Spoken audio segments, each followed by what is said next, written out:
In this video, I will walk through how to protect your Excel workbook by putting a password. I have an Excel workbook open which is called Book 1.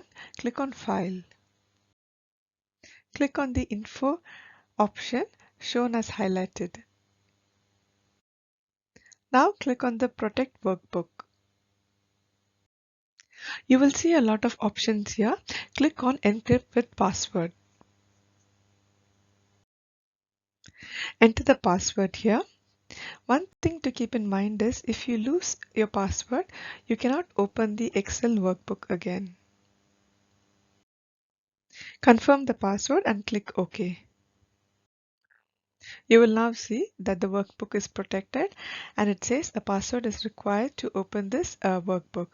Close the Excel workbook.